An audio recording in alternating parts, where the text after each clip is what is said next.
All right, let's talk about one of the toughest and most important topics you'll see on the NCLEX, trauma. We're going to crack the code on this, breaking down exactly what you need to know, how to think like a nurse, and honestly, how to spot those tricky NCLEX questions before they even trip you up. Ready? Let's jump in. So right out of the gate, we're starting with a classic NCLEX-style question. You've got a patient, they're hypervigilant, they're having flashbacks. Your mind is probably spinning with all the things you could do, right? But the NCLEX doesn't care about what you could do. It wants to know what you're going to do first. Go ahead, lock in your answer. We're going to come back to this in a few minutes and see if you nailed it. To answer a question like that, you can't just memorize a list of symptoms. You've got to understand why the patient is acting this way. Understanding what's happening physiologically in the body after a trauma, that's the secret key to unlocking all the right nursing priorities. So let's ask that big question. What's really going on inside our patient's body? How can a single event literally hijack someone's nervous system and cause all these symptoms that we're seeing on the outside?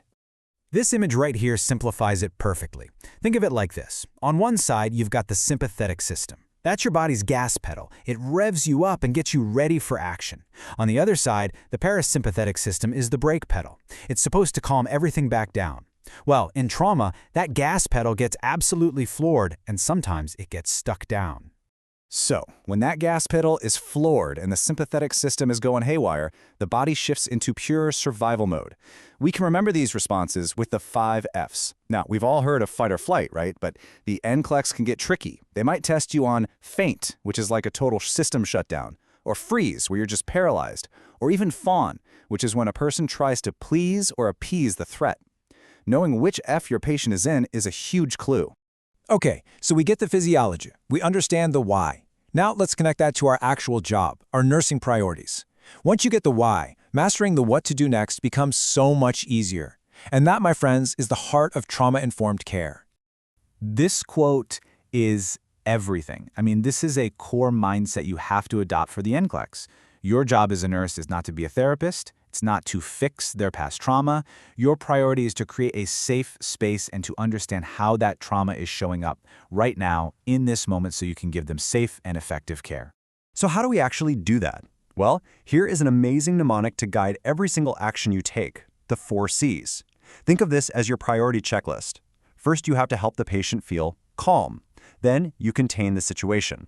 After that, you can provide care. And finally, you help them learn to cope. And let me tell you, the order here is absolutely critical. Now we need to talk about the #1 priority that trumps everything else, safety. If you see any of these red flags on your exam, I want giant flashing alarm bells going off in your head.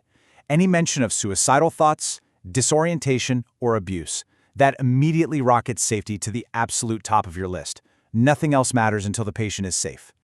All right, let's switch gears and talk about a classic NCLEX trap. This is one that trips up so many students, and it's all about telling the difference between acute stress disorder and post-traumatic stress disorder. They look almost identical, but there's one tiny, crucial difference. And here it is. It all comes down to the timeline. That's it. If the symptoms have been around for less than a month, it's acute stress disorder, or ASD. If it's been going on for more than a month, then we're talking about PTSD. The NCLEX loves to test this, so burn this timeline into your brain. Okay, let's circle all the way back to our very first question. Remember our patient with the flashbacks. Now let's add a little more info. They're also disoriented and agitated. Ding, ding, ding. That's a huge red flag, right? So looking at our 4 Cs framework, what is your absolute #1 very first action? The answer is calm. Before you do anything else, before you assess, before you give meds, before you call the provider, your first action is to change the environment to promote a feeling of calm and safety. Lower the lights, reduce the noise, speak in a calm, low voice. You have to de-escalate the situation and establish safety first. That is always priority #1. Fantastic job. You've really got the core concepts down now. So let's lock it all in with a really fast, rapid-fire review to make sure this is all sticking for test day. You ready? Let's go. First question. You have a patient with trauma symptoms. What's the one piece of info you need to tell the difference between ASD and PTSD? The timeline. That's it. Less than a month, it's ASD. More than a month, it's PTSD. Bam! Easy points on the NCLEX. Okay, next one. Think back to that diagram. The sympathetic nervous system, the one that gets hijacked by trauma. Is that the gas pedal or the brake pedal? It is the gas pedal. It revs the body's engine up, getting you ready for that fight, flight, or freeze response. All right, last checkpoint. Your patient is showing some of those red flag symptoms. They're disoriented, maybe they mentioned self-harm. What is the one word that sums up your absolute #1 priority? Safety, it's always, always, always safety. It doesn't matter what framework you're using, Maslow's hierarchy, the nursing process, safety is the foundation for everything we do as nurses. And that brings us to our last big thought. There's this idea called universal trauma precautions, which basically means we should assume that any patient we meet could have a history of trauma. So my question for you is, how can you take that idea of creating a safe, healing, non-judgmental space and apply it to every single patient interaction you have? That right there is the core of being an amazing nurse. Keep thinking on that. Thanks for joining me, and I'll see you in the next one.